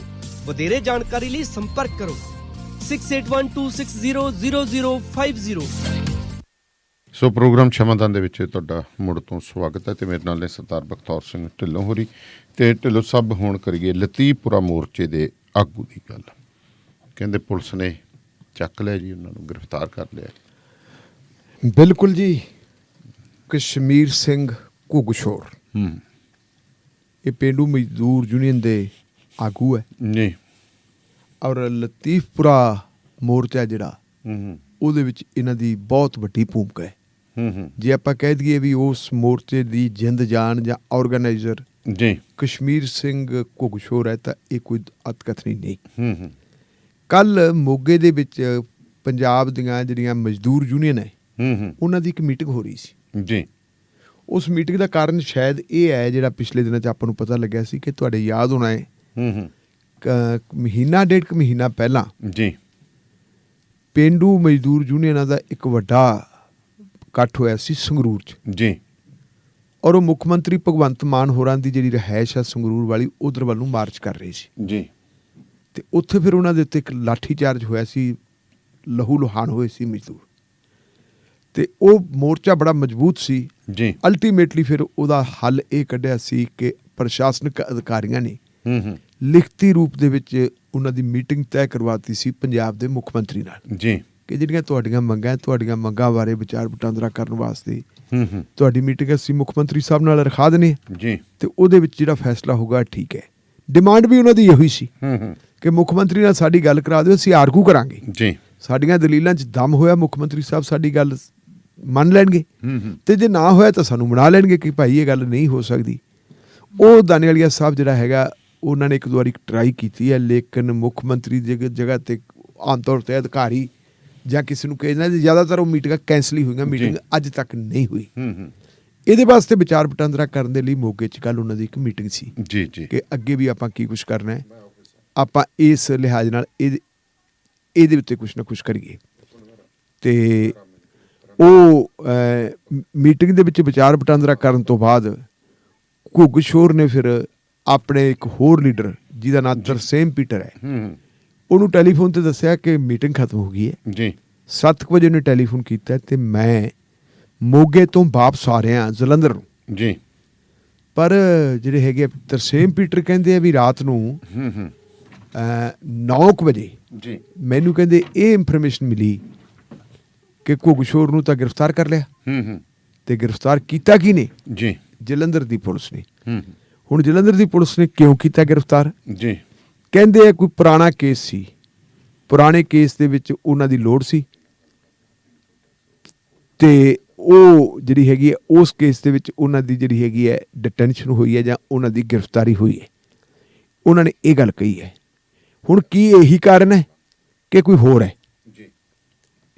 ਇਹਦੇ ਬਾਰੇ ਜਿਹੜੀ ਹੈਗੀ ਹੈ ਸਰਕਾਰ ਤਾਂ ਹੁਣ ਇਹੀ ਕਹੂਗੀ ਕਿ ਇਹ ਵੈਸੇ ਜੇ ਆਪਾਂ ਦੇਖੀਏ ਜਿਹੜੇ ਬੰਦੇ ਐਕਟਿਵ ਹੈ ਜਾਂ ਐਕਟਿਵਿਸਟ ਹੈ, ਵੱਖ-ਵੱਖ ਜਥੇਬੰਦੀਆਂ 'ਚ ਕੰਮ ਕਰਦੇ ਹੈ, ਮੇਰਾ ਖਿਆਲ ਹੈ ਕੋਈ ਅਜਿਹਾ ਬੰਦਾ ਹੋਊ ਜਿਹਦੇ ਖਿਲਾਫ ਕੇਸ ਰਜਿਸਟਰ ਨਾ ਹੋਵੇ। ਨਿੱਕੇ ਮੋਟੇ ਕੇਸ ਹਰੇਕ ਦੇ ਖਿਲਾਫ ਹੀ ਰਹਿੰਦੇ ਹੈ। ਤੁਹਾਡੇ ਯਾਦ ਹੋਣਾ 2021 ਦੇ ਵਿੱਚ ਇੱਕ ਪ੍ਰੈਸ ਕਾਨਫਰੰਸ ਕਰ ਰਹੇ ਸੀਗੇ ਸਰਦਾਰ ਸੁਖਬੀਰ ਸਿੰਘ ਬਾਦਲ ਅੰਮ੍ਰਿਤਸਰ, ਤੇ ਕਿਸੇ ਨੇ ਆ ਕੇ ਕੰਨ 'ਚ ਫੂਕ ਮਾਰਤੀ ਕਿ ਜੀ ਉਹ ਬਿਆਸ ਦਰਿਆ ਦੇ ਵਿੱਚੋਂ ਨਜਾਇਜ਼ ਮਾਈਨਿੰਗ ਹੋਈ ਜਾਂਦੀ ਤੇ ਚੱਲ ਪਏ ਜੀ ਨਾਲ ਬਿਰਸਾ ਸਿੰਘ ਬਲਟੋਹਾ ਲੈ ਕੇ ਸਾਰੇ ਹਲੋ ਹਲੋ ਕਰਕੇ ਜਾਂਦੇ ਰਹੇ, ਨਾਲ ਮੀਡੀਆ ਵਾਲੇ ਚਲੇ ਗਏ। ਉੱਥੇ ਜਾ ਕੇ ਦੇਖਿਆ ਉਹ ਵੀ ਉਹ ਵੇਖੋ ਜੀ ਉਹ ਨਜਾਇਜ਼ ਮਾਈਨਿੰਗ ਹੋ ਰਹੀ ਹੈ, ਉਹ ਜਿਹੜੇ ਮਜ਼ਦੂਰ ਵਗੈਰਾ ਸੀ ਵੀ ਵੱਡੇ ਵੱਡੇ ਬੰਦੇ ਆ ਗਏ। ਸਰਕਾਰ ਤਾਂ ਉਦੋਂ ਕਾਂਗਰਸੀ ਸੀ, ਚੰਨੀ ਸਾਹਿਬ ਸੀ ਮੇਰਾ ਖਿਆਲ ਹੈ ਮੁੱਖ ਮੰਤਰੀ, ਉਹ ਜੀ ਸਾਰੇ ਮਤਲਬ ਆਪਦੇ ਭਜਾ ਗਏ ਤੇ ਵੀ ਆਹ ਦੇਖੋ ਜੀ ਆ ਨਜਾਇਜ਼ ਮਾਈਨਿੰਗ ਹੋ ਰਹੀ ਸੀ, ਖਬਰਾਂ ਲੱਗ ਗਈਆਂ। ਪਰ ਬਾਅਦ ਦੇ ਵਿੱਚ ਪਤਾ ਲੱਗਿਆ ਕਿ ਉਹ ਨਜਾਇਜ਼ ਨਹੀਂ, ਉਹ ਜਾਇਜ਼ ਮਾਈਨਿੰਗ ਸੀ। ਉਹਨਾਂ ਨੇ ਜੋ ਫਿਰ ਕੇਸ ਜਿਹੜਾ ਹੈਗਾ ਉਹਨਾਂ ਦੇ ਖਿਲਾਫ ਕੇਸ ਦਰਜ ਹੋ ਗਿਆ ਤੇ ਹੁਣ ਸੁਖਬੀਰ ਸਿੰਘ ਬਾਦਲ ਹੋਰੀ ਉਸ ਕੇਸ ਦੇ ਵਿੱਚ ਆਪਦੇ ਤਰੀਕਾ ਨਹੀਂ ਭੁਗਤਦੇ, ਹੁਣ ਹਾਈ ਕੋਰਟ ਪਹੁੰਚ ਗਏ ਵੀ ਜੀ FIR ਰੱਦ ਕੀਤੀ ਜਾਵੇ। ਮਤਲਬ ਕੋਈ ਲੀਡਰ ਚਾਹੇ ਛੋਟਾ ਚਾਹੇ ਵੱਡਾ, ਕਿਸੇ ਨਾ ਕਿਸੇ ਦੇ ਖਿਲਾਫ ਕੋਈ ਨਾ ਕੋਈ ਕੇਸ ਰਜਿਸਟਰ ਹੋਇਆ ਹੀ ਹੋਊਗਾ। ਨਹੀਂ ਤਾਂ ਦਾਨੇ ਵਾਲੀ ਅਸਾਂ ਫਿਰ ਜਿਹਨੂੰ ਰਜਿਸਟਰ ਕਰਨਾ ਹੋਵੇ, ਪੁਰਾਣੀਆਂ ਫਾਈਲਾਂ ਬਥੇਰੀਆਂ ਪਈਆਂ ਹੁੰਦੀਆਂ, ਅਨਟ੍ਰੇਸ ਜਿੱਥੇ ਮਰਜ਼ੀ ਹੈ, ਇੱਕ ਬਿਆਨ ਹੀ ਲਿਖਣਾ ਕਿਸੇ ਦਾ ਤੇ ਬੰਦੇ ਨੂੰ ਨਾਮਜ਼ਦ ਕਰ ਦਿਓ ਤੇ ਉਹ ਕਹਿ ਦਿਓ ਜੀ ਪੁਰਾਣਾ ਕੇਸ ਹੈ। ਹੁਣ ਇਹ ਨਹੀਂ ਪਤਾ ਵੀ ਘੁੱਗ ਸ਼ੋਰ ਜਿਹੜਾ ਹੈਗਾ ਕਸ਼ਮੀਰ ਸਿੰਘ ਇਹਨੂੰ ਨਾਮਜ਼ਦ ਕੀਤਾ ਹੈ, ਪੁਰਾਣਾ ਕੇਸ ਹੈ ਕੀ, ਆਪਾਂ ਨੂੰ ਤਾਂ ਜਾਣਕਾਰੀ ਨਹੀਂ। ਹਾਂ, ਪਰ ਇਹ ਕਹਿੰਦੇ ਵੀ ਕੇਸ ਪੁਰਾਣਾ ਕੋਈ, ਉਹਨੂੰ ਨਾਮਜ਼ਦ ਕਦੋਂ ਕੀਤਾ ਇਸ ਗੱਲ ਦਾ ਨਹੀਂ ਪਤਾ। ਇਹਦੇ ਤੇ ਹੁਣ ਜਿਹੜੀ ਹੈਗੀ ਉੱਥੇ ਜਲੰਧਰ ਦੇ ਵਿੱਚ ਇਕੱਠੇ ਹੋਏ ਬੰਦੇ ਵੀ ਕੀ ਕਰੀਏ, ਤੇ 3-4 ਜਿਹੜੇ ਅਹਿਮ ਲੀਡਰ ਹੈ, ਖੇਤ ਮਜ਼ਦੂਰਾਂ ਦੇ ਲੀਡਰ ਹੈ ਜਾਂ ਉਹ ਵਰਕਿੰਗ ਕਲਾਸ ਦੇ ਨਾਲ ਜੁੜੇ ਹੋਏ ਹੈ, ਉਹਨਾਂ ਦਾ ਜਿਹੜਾ ਹੈਗਾ ਜੀ ਹੁਣ ਇੱਕ ਬਿਆਨ ਹੈ। ਇਹ ਜਿਹੜੇ ਹੈਗੇ ਬੰਦੇ ਹੈ ਜੀ ਪੇਂਡੂ ਮਜ਼ਦੂਰ ਯੂਨੀਅਨ ਦੇ ਸੂਬਾ ਪ੍ਰਧਾਨ ਹੈ ਤਰਸੇਮ ਪੀਟਰ, ਜ਼ਮੀਨ ਪ੍ਰਾਪਤੀ ਸੰਘਰਸ਼ ਕਮੇਟੀ ਦੇ ਜਿਹੜੇ ਹੈਗੇ ਹੈ ਮੁਖੀ ਹੈ ਮੁਕੇਸ਼ ਮੁਲੰਦ ਤੇ ਕਿਰਤੀ ਕਿਸਾਨ ਯੂਨੀਅਨ ਦੇ ਸੂਬਾ ਆਗੂ ਹੈ ਸੰਤੋਖ ਸਿੰਘ ਸੰਧੂ। ਇਹਨਾਂ ਨੇ ਕਸ਼ਮੀਰ ਸਿੰਘ ਘੁੱਗ ਸ਼ੋਰ ਨੂੰ ਜਲੰਧਰ ਪੁਲਿਸ ਵੱਲੋਂ ਗ੍ਰਿਫਤਾਰ ਕੀਤੇ ਜਾਣ ਦੀ ਸਖਤ ਨਿਖੇਧੀ ਕੀਤੀ ਹੈ ਤੇ ਨਾਲ ਇਹ ਗੱਲ ਕਹੀ ਹੈ ਕਿ ਜਿਹੜਾ ਲਤੀਫਪੁਰੇ ਦਾ ਮੋਰਚਾ ਨਾ ਇਹ ਸਰਕਾਰ ਦੇ ਗਲ ਦੀ ਹੱਡੀ ਬਣਿਆ ਹੋਇਆ ਹੈ। ਔਰ ਸਰਕਾਰ ਹੁਣ ਇਸ ਮੋਰਚੇ ਤੋਂ ਇੰਨੀ ਤਰਫਕੀ ਹੈ ਕਿ ਉਹਨੇ ਲੀਡਰਾਂ ਨੂੰ ਗ੍ਰਿਫਤਾਰ ਕਰਨਾ ਸ਼ੁਰੂ ਕਰ ਦਿੱਤਾ ਹੈ। ਔਰ ਉਹਨਾਂ ਦਾ ਇਹ ਕਹਿਣਾ ਹੈ ਕਿ ਕਸ਼ਮੀਰ ਘੁੱਗ ਸ਼ੋਰ ਇਸ ਮੋਰਚੇ ਦੇ ਵਿੱਚ ਅਹਿਮ ਭੂਮਿਕਾ ਨਿਭਾ ਰਿਹਾ ਹੈ। ਔਰ ਉਹਨਾਂ ਨੇ ਇਹਨੂੰ ਫੌਰੀ ਰਿਹਾ ਕਰਨ ਦੀ ਮੰਗ ਕਰਦਿਆਂ ਕਿਹਾ ਕਿ ਲਤੀਫਪੁਰਾ ਦੇ ਲੋਕਾਂ ਨੂੰ ਉੱਥੇ ਹੀ ਵਸਾਓ ਤੇ ਤੁਹਾਨੂੰ ਵਸਾਉਣਾ ਪੈਣਾ ਹੀ ਪੈਣਾ। ਮੇਰੇ ਖਿਆਲ ਮੁਤਾਬਕ ਦਾਨੇੜੀਆ ਸਾਹਿਬ ਕਹਿੰਦੇ ਹੁੰਦੇ ਨੇ ਕਿ ਕਮਲੀ ਤੇ ਦੂਜੀ ਪੈ ਗਈ ਸਿਵਿਆਂ ਦੇ ਰਾਹ। ਉਧਰੋਂ ਤਾਂ ਜਲੰਧਰ ਵਾਈ ਇਲੈਕਸ਼ਨ ਆ ਗਈ। ਮਾਮਲਾ ਤਾਂ ਚਾਹੀਦਾ ਇਹ ਸੀ ਕਿ ਤੁਸੀਂ ਲਤੀਫਪੁਰੇ ਦਾ ਮਾਮਲਾ ਨਿਬੇੜਦੇ, ਭਾਵੇਂ ਘੁੱਗ ਸ਼ੋਰ ਦੇ ਖਿਲਾਫ ਕੋਈ ਪਰਚਾ ਪੁਰਾਣਾ ਵੀ ਸੀ ਤੇ ਇਸ ਮੁਕਾਮ ਦੇ ਉੱਤੇ ਇਹਨੂੰ ਛੇੜਨਾ ਨਹੀਂ ਚਾਹੀਦਾ ਸੀ। ਹੁਣ ਤੁਸੀਂ ਦੇਖੋ ਕਿ ਇਹ ਵੱਖ-ਵੱਖ ਪੈਂਤੜੇ ਕਿਉਂ ਹੈ। ਚੰਡੀਗੜ੍ਹ ਦੀ ਪੁਲਿਸ ਨੂੰ ਪਤਾ ਹੈ ਕਿ ਜਿਨ੍ਹਾਂ ਬੰਦਿਆਂ ਦੇ ਖਿਲਾਫ ਅਸੀਂ FIR ਦਰਜ ਕੀਤੀ ਹੈ, ਜਿਨ੍ਹਾਂ ਦੇ ਨਾਲ ਟਕਰਾਅ ਹੋਇਆ ਹੈ, ਉਹ ਸਾਰੇ ਦੇ ਸਾਰੇ ਲੋਕ ਮੋਹਾਲੀ ਦੇ ਬਾਰਡਰ 'ਤੇ ਹੀ ਬੈਠੇ। ਉਹਨਾਂ ਨੇ ਤਸਵੀਰਾਂ ਵੀ ਜਾਰੀ ਕਰਤੀਆਂ, ਸਾਰਾ ਕੁਝ ਕਰ ਲਿਆ। ਪਰ ਚੰਡੀਗੜ੍ਹ ਦੀ ਪੁਲਿਸ ਨੇ ਕੀ ਮੌਬ ਦੇ ਵਿੱਚ ਜਾ ਕੇ ਕਿਸੇ ਨੂੰ ਗ੍ਰਿਫਤਾਰ ਕਰਨ ਦੀ ਕੋਸ਼ਿਸ਼ ਕੀਤੀ? ਕਦੇ ਵੀ ਨਹੀਂ ਕਰਦੀ। ਉਹਨਾਂ ਨੂੰ ਕਹਿੰਦੇ ਸਾਨੂੰ ਕੀ ਲੋੜ ਹੈ, ਜਿੱਦੇ ਜੀ ਕੀਤਾ ਉਹਦੇ ਕਰ ਲੈਣਗੇ। ਉਹ ਵੱਜ ਗਈ, ਪਰ ਉਹ ਪ੍ਰੋਵੋਕੇਸ਼ਨ ਤੋਂ ਬਚ ਰਹੇ। ਇਹ ਪ੍ਰੋਵੋਕੇਸ਼ਨ ਦੇ ਵਿੱਚ ਪੈਣ ਦੀ ਕੀ ਲੋੜ ਸੀ? ਸਾਹਿਬ ਇਹੀ ਤਾਂ ਮੈਂ ਚੀਜ਼ ਸਮਝਾਉਣਾ। ਹਾਂ ਇਹ ਸਮਝਾਓ। ਠੰਡਾ ਹੁੰਦਾ ਨਾ, ਹਾਂ ਕੋਈ ਨਾ ਕੋਈ ਵਿੱਚ ਚੁੰਦਰੀ ਛੱਡ ਦਿੰਦਾ। ਜਾਂ ਤਾਂ ਦੇਖੋ ਗੱਲ ਕੀ ਹੈ ਵੀ ਇਹਨਾਂ ਤੋਂ ਅੰਦਰ ਕੋਈ ਬੰਦੇ ਨਾਰਾਜ਼ ਨੇ ਹਾਂਜੀ ਵੀ ਆਪਣੇ ਮਾਫੀਆਂ ਮੰਗਦੇ ਫਿਰਨਗੇ ਵੀ ਖਿੱਠ ਕਰੋ, ਕਿ ਪਿੰਡਾਂ 'ਚ ਨਹੀਂ ਕਰਦੇ ਹੁੰਦੇ ਵੀ ਕਿਸੇ ਦਾ ਪਾਣੀ ਵਢਾ ਦਿਓ, ਕਿਸੇ ਦਾ ਸੀਰੀ ਹਟਾ ਦਿਓ, ਫਿਰ ਉਹ ਆਪਣੇ ਲੋਟ ਆ ਜਾਂਦਾ ਹੈ। ਠੀਕ ਹੈ, ਨਾ ਜਾਂਦੇ ਜਾਂਦੇ ਤਾਂ ਨੱਕੇ ਦੇ ਵਿੱਚ ਹੀ ਕੀ ਕਹਿੰਦੇ ਤੁਰਿਆ ਜਾਂਦਾ ਬੰਦਾ, ਉਹ ਕੀ ਕਹਿੰਦੇ ਸੋਟੀ ਮਾਰ ਦਿੰਦਾ, ਆਪਣੇ ਬੰਨਾ ਟੁੱਟ ਜਾਂਦਾ। ਸੋ ਇਹਨਾਂ ਦੇ ਵਿੱਚ ਕੋਈ ਇਹੋ ਜਿਹਾ ਬੰਦਾ ਹੈਗਾ ਜਿਹੜਾ ਇਹਨਾਂ ਨੂੰ ਨਹੀਂ ਚਾਹੁੰਦਾ ਕਿ ਇਹ ਪਾਏਦਾਰ ਹੋ ਜਾਣ, ਇਹਨਾਂ ਤੋਂ ਇਹੋ ਜਿਹੇ ਕੰਮ ਕਰਾਉਂਦੇ ਆ ਵੀ ਕੋਈ ਦੇਖੋ ਇਸ ਚੀਜ਼ ਦੇ ਉੱਤੇ ਸਭ ਹਰ ਆਪਾਂ ਸਰਕਾਰਾਂ ਚੱਲਦੀਆਂ ਦੇਖੀਆਂ। ਠੀਕ ਹੈ ਜੀ, ਜਿਹੜੀਆਂ ਸਰਕਾਰਾਂ ਚੱਲਦੀਆਂ ਦੇਖੀਆਂ ਉਹਦੇ ਵਿੱਚ ਇੱਕ ਚੀਜ਼ ਆਪਾਂ ਨੋਟ ਕੀਤੀ ਹੈ ਵੀ ਉਦੋਂ CM ਆਫਿਸ ਦੇ ਵਿੱਚ ਐਡਵਾਈਜ਼ਰੀ ਬੋਰਡ ਬੈਠਾ ਹੁੰਦਾ। ਇਹੋ ਜਿਹੀਆਂ ਗੱਲਾਂ ਦੇਖੋ ਕਿਸਾਨ ਅੰਦੋਲਨ ਤੱਕ ਇੱਕ ਚੀਜ਼ ਉੱਤੇ ਪਹੁੰਚਦੀ ਸੀ, ਰਿਵਿਊ ਮੀਟਿੰਗ ਹੁੰਦੀ, ਕੀ ਕਰਨਾ ਕੀ ਨਹੀਂ ਕਰਨਾ, ਕਿੱਥੇ ਸਪੈਸੀਫਾਈ ਕਰਨਾ। ਕਈ ਅਫਸਰ ਵੀ ਇਹੋ ਜਿਹੇ ਰੱਖੇ ਜਾਂਦੇ ਸੀ। ਹੁਣ ਦੇਖਿਆ ਹੋਣਾ ਗੁਰਜੀਤ ਸਿੰਘ ਰਮਾਣਾ ਇੱਥੇ ਆਪਣੇ ਕੋਲੇ ਸੀ ਤੇ ਮੁਕਤਸਰ ਜੋ ਦੇਖਿਆ ਰਿਟਾਇਰਮੈਂਟ ਤੋਂ ਬਾਅਦ ਉਹਨੂੰ ਉੱਥੇ ਲਿਜਾਇਆ ਗਿਆ, ਉਹਨੂੰ ਲਟਾਇਆ ਗਿਆ। ਤੁਹਾਡੇ ਬਠਿੰਡੇ ਦੇ SP ਸੀ ਭੁਪਿੰਦਰ ਸਿੰਘ। ਫਰੀਦਕੋਟ ਚ ਮੈਂ ਜੇ ਕਿਸਾਨ ਯੂਨੀਅਨ ਦਾ ਰਫੜ ਪੈ ਗਿਆ, ਚੱਲ ਵੀ ਭੁਪਿੰਦਰ ਸਿੰਘ। ਮੋਗੇ ਰੌਲਾ ਪੈ ਗਿਆ, ਚੱਲ ਭੁਪਿੰਦਰ ਸਿੰਘ। ਠੀਕ ਹੈ ਨਾ, ਉਹਦੀਆਂ ਸੇਵਾਵਾਂ ਵਰਤੀਆਂ ਨਹੀਂ ਸੀ। ਹਾਂ ਇਹੀ ਗੱਲ ਜਿਹੜੀ ਤੁਸੀਂ ਕਹਿ ਰਹੇ ਹੋ, ਮੈਨੂੰ ਇੱਕ ਬੜੇ ਵੱਡੇ ਜਰਨਲਿਸਟ ਨੇ, ਬਹੁਤ ਮਤਲਬ ਉਮਰ ਚ ਤਾਂ ਭਾਵੇਂ ਆਪਾਂ ਤੋਂ ਛੋਟਾ ਹੈ ਲੇਕਿਨ ਉਹਦਾ ਮੁਕਾਮ ਬਹੁਤ ਵੱਡਾ ਹੈ। ਉਹ ਸ਼ਾਇਦ ਆਪਾਂ ਪਹਿਲਾਂ ਵੀ ਗੱਲ ਕੀਤੀ ਸੀ, ਉਹ ਚੰਡੀਗੜ੍ਹ ਬੈਠਾ ਵੱਡੇ ਅਫਸਰਾਂ 'ਚ, ਉੱਥੇ ਗੱਲਾਂ ਬਾਤਾਂ ਹੋ ਰਹੀਆਂ ਜਿਵੇਂ ਕੀ ਕੀਤੇ ਵੀ ਇਹ ਹੋ ਕੀ ਰਿਹਾ। ਉਹਨੇ ਫਿਰ ਜਿਹੜੀ ਮੈਨੂੰ ਗੱਲ ਦੱਸੀ ਤੇ ਉਹ ਗੱਲ ਦੀ ਪੁਸ਼ਟੀ ਕੱਲ ਸਿੱਧੂ ਮੂਸੇਵਾਲੇ ਦੇ ਬਾਪ ਬਲਕੌਰ ਸਿੰਘ ਨੇ ਕੀਤੀ। ਅੱਛਾ ਜੀ, ਕੱਲ ਉਹ ਦੀਪ ਸਿੱਧੂ ਦੀ ਬਰਸੀ ਸੀ, ਉੱਥੇ ਉਹ ਬੋਲਿਆ ਸੀ ਬਲਕੌਰ ਸਿੰਘ, ਤੁਸੀਂ ਸ਼ਾਇਦ ਸੁਣੀ ਹੋਵੇ। ਉੱਥੇ ਉਹਨੇ ਇੱਕ ਜ਼ਿਕਰ ਕੀਤਾ ਸੀ ਕਿ ਯਾਰ ਫੈਸਲਾ ਜੇ ਕੋਈ ਬੰਦਾ ਕਰ ਲੈਂਦਾ ਸੀ ਤੇ ਉਹ ਵਾਪਸ ਨਹੀਂ ਮੁੜਦਾ ਸੀ, ਉਹਨੂੰ ਅਸੀਂ ਮੁੱਖ ਮੰਤਰੀ ਕਹਿੰਦੇ ਹਾਂ। ਹੁਣ ਤਾਂ ਮੁੱਖ ਮੰਤਰੀ ਦਾ ਪਤਾ ਹੀ ਨਹੀਂ ਲੱਗਦਾ ਕਿ ਫੈਸਲਾ ਕਦੋਂ ਹੋ ਗਿਆ ਤੇ ਕਦੋਂ ਵਾਪਸ ਹੋ ਗਿਆ। ਉਹਨੇ ਸ਼ਬਦ ਵਰਤਿਆ ਕਹਿੰਦੇ ਇਹਦੇ ਨਾਲ ਇਹਨਾਂ ਨੂੰ ਤਾਂ ਕਹਿੰਦੇ ਫੌਜੀ ਚੰਗਾ ਸੀ, ਫੌਜੀ ਜਿੱਥੇ ਲੈ ਗਿਆ ਸਟੈਂਡ ਤੇ ਲੈ ਗਿਆ। ਮੈਨੂੰ ਉਸ ਜਰਨਲਿਸਟ ਨੇ ਦੱਸੀ ਗੱਲ, ਉਹ ਕਹਿੰਦਾ ਵੀ ਉਹ ਦਿੱਲੀ ਦੇ ਚੰਡੀਗੜ੍ਹ 'ਚ ਬੈਠੇ ਜਿਹੜੇ ਅਫਸਰ ਗੱਲਾਂ ਕਰਦੇ ਸੀ, ਉਹਨਾਂ ਨੇ ਦੱਸਿਆ ਵੀ 3 ਇਮਤਿਹਾਨ ਪੰਜਾਬ ਦੀ ਪਿਛਲੀ ਸਰਕਾਰ ਤੇ ਪਏ। ਪਹਿਲਾ ਇਮਤਿਹਾਨ ਪਿਆ ਕਿਸਾਨ ਮੋਰਚੇ ਦਾ। ਕਿਸਾਨ ਮੋਰਚੇ ਵਾਲਿਆਂ ਨੇ ਪੰਜਾਬ ਦੀਆਂ ਸੜਕਾਂ ਤੇ ਰੇਲਾਂ ਰੋਕਤੀਆਂ, ਜਾਮ ਕਰਤਾ। ਉਹਨਾਂ ਦੇ ਨਾਲ ਲੜਨ ਦੀ ਬਜਾਏ ਉਹਨਾਂ ਦੇ ਨਾਲ ਬੈਠ ਕੇ ਵਾਰਤਾ ਕੀਤੀ। ਵਾਰਤਾ ਕਰਕੇ ਉਹਨਾਂ ਨੂੰ ਸਮਝਾਇਆ ਵੀ ਤੁਹਾਡੀ ਲੜਾਈ ਕੇਂਦਰ ਨਾਲ, ਸਾਡੇ ਨਾਲ ਤਾਂ ਹੈ ਨਹੀਂ। ਸਾਥੋਂ ਜਿਹੜੀ ਮਦਦ ਲੈਣੀ ਅਸੀਂ ਤੁਹਾਨੂੰ ਮਦਦ ਦੇਣ ਨੂੰ ਤਿਆਰ ਹਾਂ ਭਾਈ, ਤੁਸੀਂ ਦਿੱਲੀ ਵਾਲੇ ਪਾਸੇ ਨੂੰ ਜਾਓ। ਉਹਨਾਂ ਨੇ ਸੜਕਾਂ ਵੀ ਖੋਲ੍ਹਤੀਆਂ, ਰੇਲਵੇ ਲਾਈਨਾਂ ਵੀ ਖੋਲ੍ਹਤੀਆਂ ਤੇ ਉਹ ਦਿੱਲੀ ਨੂੰ ਚਲੇ ਗਏ। ਆਪਦੇ ਗਲੋਂ ਲਾ ਕੇ ਗਲਾਵਾਂ ਦੂਜੇ ਪਾਸੇ ਪਾਤਾ ਕਰਿੰਡਲ ਉਧਰ। ਦੂਜਾ ਵੱਡਾ ਜਿਹੜਾ ਸਿਲਸਿਲਾ ਸੀ ਜਿਹਦੇ ਰਾਮ ਰਹੀਮ ਨੂੰ ਕੈਦ ਹੁੰਦੀ ਹੈ, ਉਦੋਂ ਬੰਦਿਆਂ ਨੂੰ ਦੇਖੋ ਉਸ ਵੇਲੇ ਕਿਸ ਢੰਗ ਦੇ ਨਾਲ ਮਤਲਬ ਸਾਰੇ ਮੌਬ ਨੂੰ ਸੰਭਾਲਿਆ, ਸਾਰੇ ਆਪਦੀ ਕਿਹਾ ਆਪਦੇ ਅਫਸਰਾਂ ਨੂੰ ਵੀ ਇਹਨੂੰ ਜਿਵੇਂ ਮਰਜ਼ੀ ਆ ਕਰੋ, ਘਰੋਂ ਘਰੀ ਪਹੁੰਚਾਇਆ। ਉਹ ਤੀਜੀ ਜਿਹੜੀ ਹੈਗੀ ਹੈ, ਜਦੋਂ ਬਰਗਾੜੀ ਵਾਲਾ ਮੋਰਚਾ ਲੱਗਿਆ ਸੀ, ਬਰਗਾੜੀ ਵਾਲੇ ਮੋਰਚੇ ਵੇਲੇ ਇੱਕ ਵੱਡੇ ਸੈਕਸ਼ਨ ਦੇ ਵਿੱਚ ਇਹ ਗੱਲ ਚਲੀ ਗਈ ਸੀ ਜੀ ਇਹ ਤਾਂ ਖਾਲਿਸਤਾਨੀਆਂ ਨੂੰ ਪ੍ਰਮੋਟ ਕਰਨ ਲੱਗੇ। ਔਰ ਕਿਸ ਤਰੀਕੇ ਦੇ ਨਾਲ ਭਾਵੇਂ ਉਹਦੇ 2 ਮੰਤਰੀ ਭੇਜੇ, 3 ਮੰਤਰੀ ਭੇਜੇ, ਉਹੀ ਕਰਾ ਕੇ ਜਿਹੜੇ ਬੰਦੇ ਮੋਰਚਾ ਲਾਉਣ ਵਾਲੇ ਸੀ, ਜਿਨ੍ਹਾਂ ਨੇ ਮੋਰਚਾ ਲਾਇਆ ਸੀ, ਅੱਜ ਉਹਨਾਂ ਦੀ ਸਥਿਤੀ ਕੀ ਹੈ, ਕੱਖੋਂ ਹੌਲੇ ਹੋ ਗਈ। ਕੋਈ ਉਹਨਾਂ ਤੇ ਇਤਵਾਰ ਨਹੀਂ ਕਰਤਾ, ਮੋਰਚਾ ਵੀ ਚੁਕਵਾਤਾ ਸੀ। ਹੁਣ ਇੱਥੇ ਸਥਿਤੀ ਹੈ ਕਿ ਜਿਹੜਾ ਕੰਮ ਕਰਦੇ ਉਹ ਕੰਮ ਪੁੱਠਾ ਹੀ ਪੈਂਦਾ। ਇਹ ਵਾਕਈ ਗੱਲ ਠੀਕ ਹੈ ਕਿ ਜਿਹੜੀ ਜਿਸ ਕਿਸਮ ਦੀ ਮਸ਼ੀਨਰੀ ਚਾਹੀਦੀ ਹੈ CMO ਆਫਿਸ ਦੇ ਵਿੱਚ ਉਹ ਮਸ਼ੀਨਰੀ ਹੈ ਨਹੀਂ। ਨਾਲੇ ਢਿੱਲੋਂ ਸਾਹਿਬ ਇੱਕ ਤਾਂ ਹੁੰਦਾ ਬੰਦਾ ਸਲਾਹ ਮਸ਼ਵਰਾ ਲੈਣ ਵਾਲਾ, ਇਹਨਾਂ 'ਚ ਇਹ ਵੀ ਹੈ ਵੀ ਅਸੀਂ ਤਾਂ ਸਿਆਣੇ ਹੀ ਬਹੁਤ ਆ, ਤੁਸੀਂ ਇਹਨਾਂ ਦੇ ਕਿਸੇ ਬੰਦੇ ਨਾਲ ਗੱਲ ਕਰਕੇ ਦੇਖੋ। ਆਈ ਨੋ ਬਸ ਛੋਟੇ ਵੀ ਇਹਨਾਂ ਦੇ ਜਿਹੜੇ ਹੈਗੇ ਨਾ ਥੋੜੇ ਮੋਟੇ, ਉਹ ਵੀ ਤੁਹਾਡੇ ਨਾਲ ਜੇ ਤੁਸੀਂ ਕੰਮ ਦੀ ਗੱਲ ਕਹੋ ਨਾ ਉਹਨਾਂ ਨੂੰ ਵੀ ਐਂ ਕਰ ਲਓ, ਨੋ ਉਹ ਕਹਿੰਦੇ ਵੀ ਨੋ ਇਟ। ਨਹੀਂ ਉਹ ਤਾਂ ਆਪਾਂ ਦੇਖਿਆ ਇੱਥੇ ਜੇ ਜਿਵੇਂ ਆਮ ਤੌਰ ਦੇ ਉੱਤੇ ਜਦੋਂ ਪਹਿਲਾਂ ਇਹ ਆਪੋਜੀਸ਼ਨ ਦੇ ਵਿੱਚ ਹੁੰਦੇ ਸੀ, ਮਾੜੀ ਮੋਟੀ ਇਲੈਕਸ਼ਨਾਂ ਹੁੰਦੀਆਂ ਸੀ, ਗੱਲਬਾਤ ਕਰਦੇ, ਇੱਥੇ ਹੀ ਫੂਲਕਾ ਸਾਹਿਬ ਆ ਗਏ ਸਾਈਕਲ ਮਾਰਚ ਕਰਦੇ ਚਲੋ ਆਪਣਾ ਪ੍ਰੇਮ ਆਪਸ ਚਲੇ ਗਏ, ਸਾਰੇ ਪੱਤਰਕਾਰ ਚਲੇ ਗਏ। ਉੱਥੇ ਇੱਕ ਅੰਗਰੇਜ਼ੀ ਅਖਬਾਰ ਦਾ ਪੱਤਰਕਾਰ ਮੈਨੂੰ ਕਹਿੰਦਾ ਮੈਂ ਗੱਲ ਕਰਨੀ, ਮੈਂ ਫੂਲਕਾ ਸਾਹਿਬ ਦੇ ਕੰਨ 'ਚ ਗੱਲ ਕਹਿਤੀ, ਮੈਂ ਕਿਹਾ ਜੀ ਇਹ ਅੰਗਰੇਜ਼ੀ ਅਖਬਾਰ ਦਾ ਪੱਤਰਕਾਰ ਹੈ, ਤੁਹਾਡੇ ਨਾਲ ਗੱਲ ਕਰਨੀ। ਕਹਿੰਦੇ ਆਜੋ ਬਹਿ ਜਾਓ, ਬਿਠਾ ਕੇ ਇੱਕ ਬਾਟੀ ਫੂਲਕਾ ਸਾਹਿਬ ਕੋਲੇ ਚਾਹ ਵਾਲੀ, ਉਹਦੇ ਕੋਲੇ ਉਹ ਪਿਆ ਤੇ ਉਹ ਜੋ ਗੱਲਾਂ ਕਰਨ ਲੱਗ ਗਿਆ, ਉੱਤੇ ਖੜੋਤਾ ਅੜਵੰਗ ਜਾ ਤੁਹਾਡੀ ਯਾਦ ਹੀ ਹੈ, ਉਹ ਪੱਤਰਕਾਰ ਗੱਲ ਕਰ ਰਿਹਾ ਫੂਲਕਾ ਸਾਹਿਬ ਨਾਲ, ਫੂਲਕਾ ਸਾਹਿਬ ਉਹਨੂੰ ਜਵਾਬ ਦੇ ਜਾਂਦੇ, ਉਹਨੂੰ ਖੜਾ ਕਰ ਕਹਿੰਦਾ ਲਿਖੇਗਾ ਕਿ ਬਾਦਲ ਕਹਿੰਦੇ ਪੁੱਛੇਗਾ। ਉਹ ਫੂਲਕਾ ਸਾਹਿਬ ਕਹਿੰਦੇ ਪਰੇ ਚੱਲ, ਤੈਨੂੰ ਪਤਾ ਨਹੀਂ ਵਾਸਤਾ ਨਹੀਂ, ਮੈਂ ਗੱਲ ਕਿਹਦੇ ਨਾਲ ਕਰ, ਉਹਨੇ ਪਾਸੇ ਕੀਤਾ। ਮਤਲਬ ਉਹ ਹਰੇਕ ਨੂੰ ਸਿਖਾਇਆ ਵਾ ਨਾ ਵੀ ਦੂਜੇ ਨੂੰ ਮਤਲਬ ਬੇਇੱਜ਼ਤ ਕਰਨਾ। ਹਾਂ ਬਿਲਕੁਲ। ਤੇ ਹੁਣ ਆ ਜਿਓ ਜੀ BBC ਵਾਲੇ ਮਸਲੇ ਤੇ ਢਿੱਲੋਂ ਸਾਹਿਬ, ਨੱਚਾ ਮੈਂ ਲੁਧਿਆਣੇ ਤੇ ਧਮਕ ਜਲੰਧਰ ਪੈਂਦੀ। ਹੁਣ ਕੰਮ ਤਾਂ ਹੋ ਰਿਹਾ ਦਿੱਲੀ 'ਚ, ਤੇ ਧਮਕ ਲੰਡਨ ਵੀ ਟੱਪ ਗਈ, ਵਾਸ਼ਿੰਗਟਨ ਵੀ ਟੱਪ ਗਈ। ਮੈਂ ਉਹੀ ਕਹਿੰਦਾ ਲੰਡਨ ਟੱਪ ਗਈ ਨਾ, ਪਹਿਲਾਂ ਤਾਂ ਲੰਡਨ ਧਮਕ ਸੀ ਤੇ ਹੁਣ ਵਾਸ਼ਿੰਗਟਨ ਵੀ ਟੱਪ ਗਈ। ਉਹਦੇ 'ਚ ਗੱਲ ਹੁਣ ਇਹ ਹੈ ਨਾ ਕਿ ਹੁਣ ਇਹ ਗੱਲ ਹੋਣੀ ਸ਼ੁਰੂ ਹੋ ਗਈ ਮੇਰੇ ਖਿਆਲ ਮੁਤਾਬਕ ਸਰਕਾਰ ਨੂੰ ਇਹ ਨਹੀਂ ਪਤਾ ਲੱਗ ਰਿਹਾ ਕਿ ਅਸੀਂ ਕਰੀਏ ਕੀ। ਕਿਉਂਕਿ ਕੋੜ ਕਿਰਲੀ ਮੂੰਹ 'ਚ ਵੜ ਗਈ। ਨਹੀਂ ਦਾਨੇਵਾਲੀਆ ਸਾਹਿਬ ਇੱਥੇ ਜਿਹੜਾ ਹੈਗਾ ਇੱਥੋਂ ਦਾ ਮੀਡੀਆ ਉਹਨਾਂ ਨੇ ਸਾਰੇ ਦਾ ਸਾਰਾ ਕੰਟਰੋਲ ਕੀਤਾ ਹੋਇਆ। ਪਹਿਲਾਂ ਵੀ ਆਪਾਂ ਗੱਲ ਕਰਦੇ ਰਹੇ ਕਿ ਥੋੜਾ ਬਹੁਤਾ ਮੀਡੀਆ ਜਿਹੜਾ ਹੈਗਾ ਜਿਹੜਾ ਸੋਸ਼ਲ ਮੀਡੀਆ ਵਾਲਾ ਉਹੀ ਬਚਿਆ ਜੀ, ਬਾਕੀ ਸਭ ਕੰਟਰੋਲ ਹੈ। ਅੱਛਾ ਜਿਵੇਂ ਇਹਨੂੰ ਕੰਟਰੋਲ ਕਰ ਲਿਆ ਤਾਂ ਤੁਹਾਡੇ ਕੰਟਰੋਲ ਦੇ ਵਿੱਚ ਹੈ ਤੇ ਇੰਟਰਨੈਸ਼ਨਲ ਮੀਡੀਆ ਤੁਹਾਡੇ ਕੰਟਰੋਲ 'ਚ ਕਿਵੇਂ ਹੋ ਜਾਊਗਾ ਬਈ? ਨਹੀਂ ਹੁੰਦਾ। ਉਹਨਾਂ ਨੂੰ ਕੀ ਲੋੜ ਹੈ?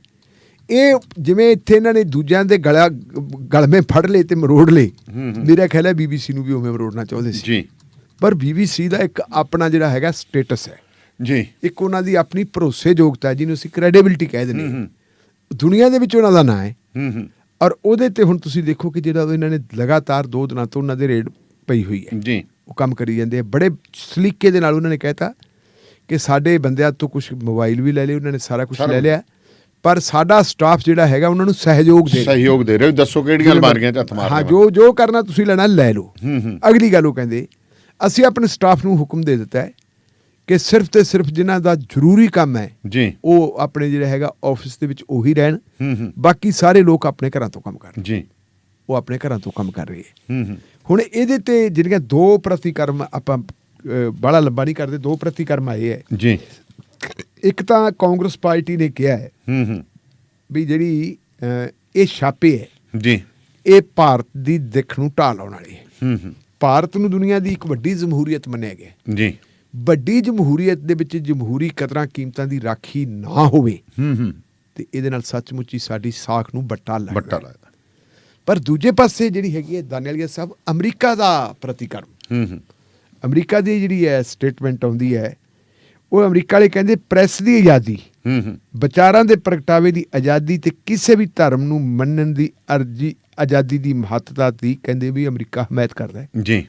ਉਹਨਾਂ ਨੇ ਨਾਲ ਕਿਹਾ ਕਿ ਇਹ ਸਾਰੇ ਸਰਵ ਵਿਆਪਕ ਹੱਕ ਹਨ ਜੋ ਭਾਰਤ ਸਣੇ ਕੁੱਲ ਆਲਮ ਵਿੱਚ ਜਮਹੂਰੀਅਤ ਦਾ ਆਧਾਰ ਹੈ ਜੀ। ਵਿਦੇਸ਼ ਮੰਤਰਾਲੇ ਦੇ ਤਰਜਮਾਨ ਨੈਡ ਪ੍ਰਾਈਸ ਨੇ ਅੱਛਾ ਜੀ ਇਹ ਗੱਲ ਜਿਹੜੀ ਹੈਗੀ ਹੈ ਜੀ ਇਹ ਉਹਨਾਂ ਨੇ ਕਹੀ ਹੈ।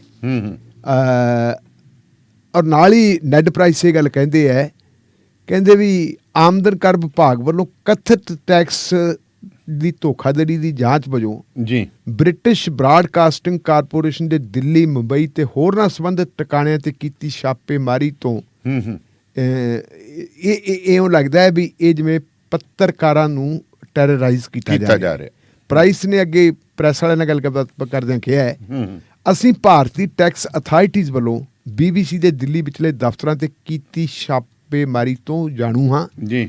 ਇਹਨਾਂ ਛਾਪਿਆਂ ਬਾਰੇ ਬਹੁਤੀ ਤਫਸੀਲ ਤੁਹਾਨੂੰ ਭਾਰਤੀ ਅਥਾਰਟੀਜ਼ ਹੀ ਦੇ ਸਕਦੇ ਹਨ। ਬਿਲਕੁਲ ਸਹੀ ਗੱਲ ਹੈ। ਪਰ ਅਸੀਂ ਕੁੱਲ ਆਲਮ ਵਿੱਚ ਨਿਰਪੱਖ ਤੇ ਆਜ਼ਾਦ ਪ੍ਰੈਸ ਦੀ ਹਮਾਇਤ ਕਰਦੇ ਹਾਂ। ਬਹੁਤ ਵੱਡੀ ਗੱਲ ਹੈ। ਅੱਛਾ ਜੀ।